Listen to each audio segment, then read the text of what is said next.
જય માં મેરડી. અમે આવ્યા છીએ મોરબી શહેર રેલવે સ્ટેશન રોડે ધક્કાવારીમાં મેરડીનું મંદિર છે.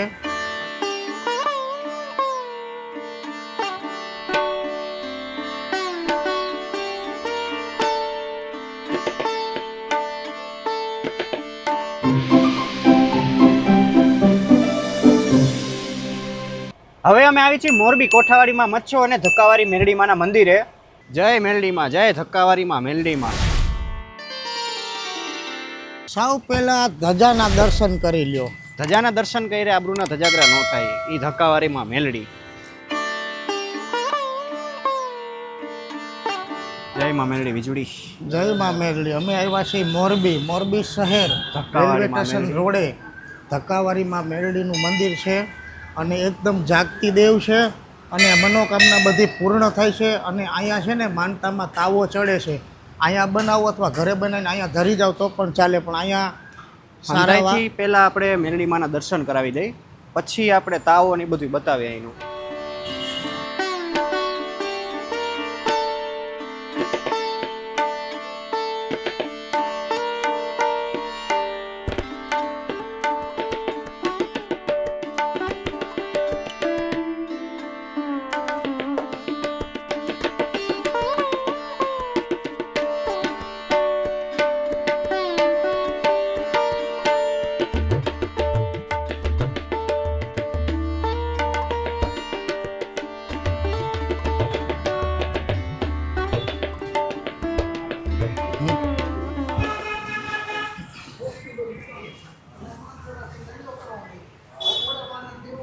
રબ મેલડી સબ મેલડી.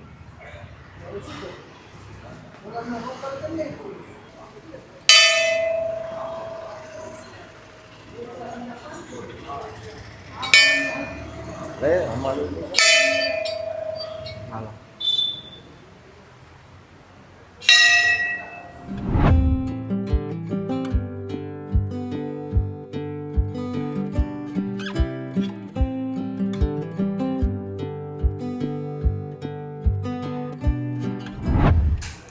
આ જગ્યાની અંદર અહીંયા સૂચનાઓ લખેલી છે. એ સૂચનાનું નિયમનું પાલન કરવું આપણે જરૂરી છે. આ જગ્યામાં ચોખા નિવેદ ચડે છે, માતાજીનો તાવો, નારિયેળ, લાપસી, એ જે કાંઈ બાપુને પૂછી લેવાનું માનતા કરતાં પહેલાં કે અહીંયા માનતા શેની ચડે છે.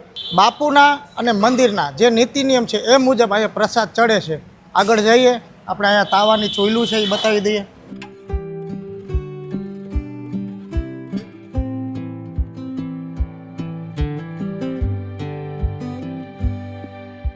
અહીંયા દેશ વિદેશથી ગામોગામથી તાવાની માનતા હોય તાવો ચડાવવા આવે છે. અહીંયા તાવો બનાવી માતાજીને ધરી અને પોતે સહકુટુંબેથી પ્રસાદી લે છે. તો આપણે માનતા હોય તો ઘરે પણ બનાવીને અહીંયા ધરી શકીએ છીએ. અહીંયા આવી અને પણ આપણે તાવો બનાવી અને માતાજીને ધરી અને અહીંયા પ્રસાદ લઈ શકીએ છીએ.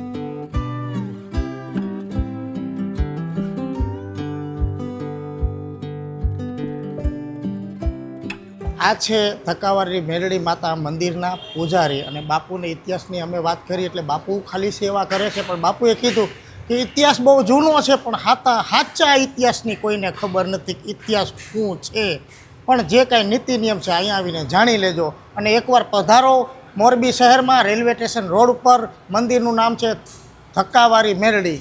ધક્કાવારી મેરડી એટલે કે તમારા જે કાંઈ દુઃખ દર્દ હશે અહીંયા આવીને એકવાર માથું નમાઈ દો એટલે દુઃખને દર્દને પીડાને માં ધક્કો મારી દે. શ્રદ્ધાને વિશ્વાસથી આવજો. અહીંયા દાણા જોવાનું કે ભૂવા કાંઈ નથી. અહીંયા માથું નમાવીને તમારી જાતે માનતા કરી લો. તમને શ્રદ્ધાને વિશ્વાસ હશે તો માં મેરડી તમારી માનતા જરૂર પૂર્ણ કરશે. જય માતાજી મિત્રો, હું છું આપનો દોસ્ત લોકગાયક મયુર સિંગાળા અને જણાવતા ખૂબ આનંદ થાય કે આજ એવા મોરબી ધુડા ગામની અંદર હું વીજળી અને તેમજ અમારા પ્રિન્સુભાઈ બ્લોગર અને તેમજ અમારા મામું આજે અહીંયા માતાજી મેરડીમાના દર્શને આવ્યા અને બે કડીમાં માં મેરડીને યાદ કરતા ગાવું ત્યારે એ મારા નો તારાનો યાદાર મારી મેલડીમાં ખમા કે જે માતાજી, ખમા કે જે મારી મેલડીમાં. એ મારી ધક્કાવારી મેલડી પૂજાઈ મારી મોરબીમાં ખમા કે જે મેલડીમાં, ખમા કે જે માતાજી ખમાયું કે જે. બોલો જય મેલડીમાં. જય મેલડી.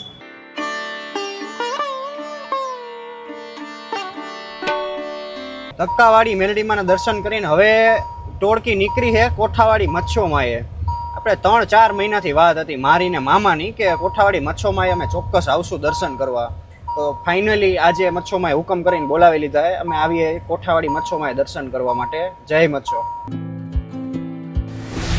તો કલે જાવ આપણે ફાઇનલી પહોંચી ગયા કોઠાવાળી મચ્છોમાંએ.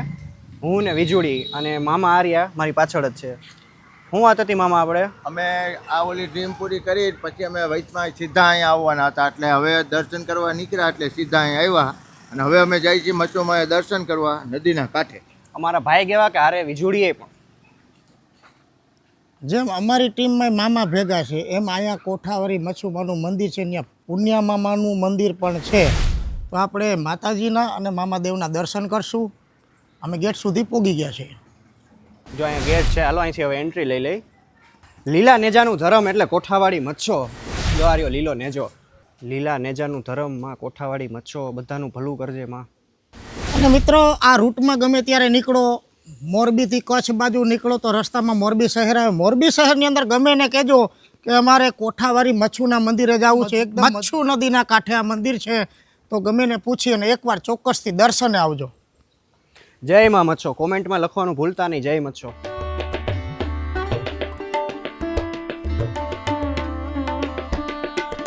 જય માં મચ્છો.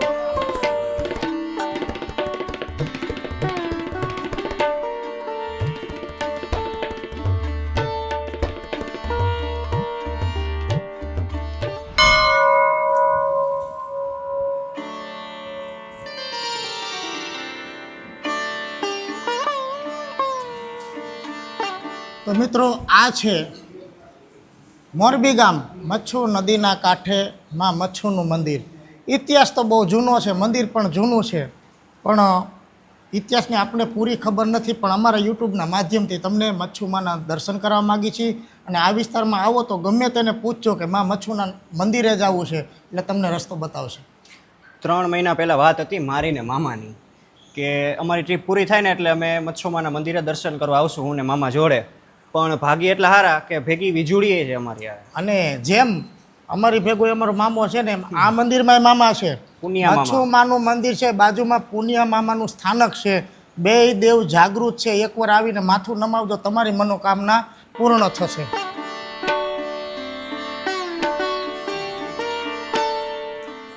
આ છે મામાદેવનું મંદિર. પુનિયા મામા નામ તરીકે મામા અહીંયા બિરાજમાન છે. ચોક્કસ એકવાર આવીને માથું નમાવી જાજો. અને વધુ માહિતી જોતી હોય તો અહીંયા કોઈ પૂજારી કે કોઈ સેવક હોય એની પાસેથી લઈ શકો છો. એકવાર તો આવો કોઠાવાળી મચ્છોમાં એ લીલા નેજાનું ધરમ. મોરબી ઝૂલતા પુલની દુર્ઘટના 30 ઓક્ટોબર 2022. પુલની સામે જ ઊભો. પુલનો અત્યારે હાલ જોઈ લ્યો. આજે છે મે મહિનો અને 2026ની સાલ અને જોઈ લ્યો આ પુલ.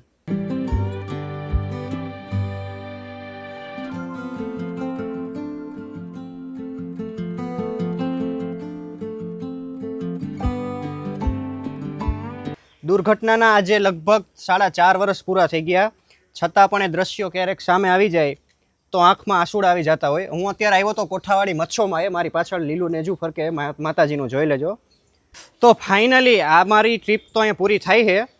હવે નેક્સ્ટ ટ્રીપ ક્યાં કરવી એ તમારે બધાને કોમેન્ટમાં કહેવાનું છે. બધી વસ્તુ છે અમારી પાસે, ખાલી જોઈ છે શું અમારે? તમારો સપોર્ટ, તમારો પ્રેમ. અને પ્રાચીન જૂની જગ્યા, જૂના સ્થળ તમારી આજુબાજુમાં ક્યાંય હોય તો મેસેજ કરજો, કોમેન્ટમાં એડ્રેસ આપજો.